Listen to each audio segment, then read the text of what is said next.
এই ম্যাথের ক্ষেত্রে আমরা দেখতে পাচ্ছি এখানে cot স্কোয়ার 7x আছে, তার সাথে sec স্কোয়ার 9x আছে। sec স্কোয়ার x এর তো ভাই ডিরেক্ট ফর্মুলা জানি ইন্টিগ্রেশনে, বাট cot স্কোয়ারের কিন্তু কোনো ফর্মুলা আমরা জানি না। তাহলে cot স্কোয়ারকে ভাঙাতে হবে। cot স্কোয়ারকে অনেকভাবে ভাঙানো যায়, আমরা আপাতত সাইন কজে ভাঙায় ফেলি, যেহেতু এটা সবচেয়ে সহজ। তাহলে আমরা এটাকে লিখতে পারবো ইন্টিগ্রেশন cos স্কোয়ার x বা cos স্কোয়ার 7x হবে, কারণ আমরা cot 7x কে ভাঙাচ্ছি। sin স্কোয়ার 7x, এটা আপাতত sec স্কোয়ার 9x এ থাকুক। এখন cos স্কোয়ার x কে কি লেখা যায়? cos স্কোয়ারকে আমরা 1 মাইনাস sin স্কোয়ার x লিখতে পারি, রাইট? তাহলে আমরা সেটাই করি, 1 মাইনাস sin স্কোয়ার 7x লিখে দিই এবং নিচে sin স্কোয়ার 7x থাকুক।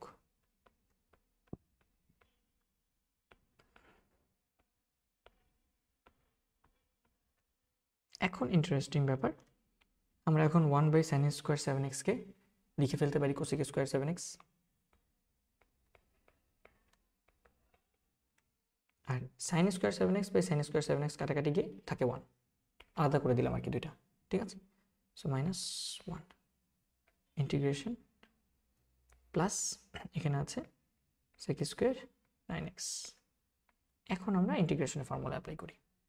আমরা জানি cosec স্কোয়ার x এর যেই ফর্মুলা সেটা হচ্ছে মাইনাস cot x, ইন্টিগ্রেশনের ফর্মুলা।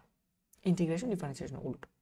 তাহলে cos স্কোয়ার 7x কে আমরা লিখতে পারি মাইনাস cot 7x।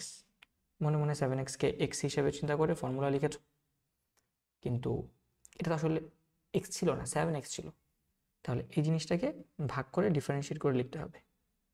7x এর ডিফারেন্সিয়েশন হচ্ছে 7, তাহলে আমরা নিচে ভাগ আকারে 7 কে লিখে দেব।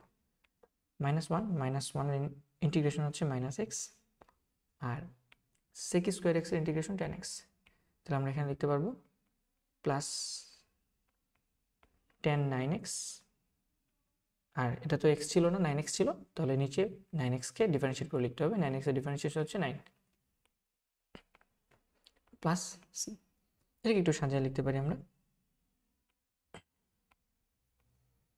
এটাকে একটু সাজিয়ে লিখো। সাজিয়ে লিখলে আমরা বলতে পারি এটা হবে আমাদের -1/7 -1/7 cot 7x minus x plus 1/9 tan 9x plus c। এটা হচ্ছে আমাদের উত্তর। হোপফুলি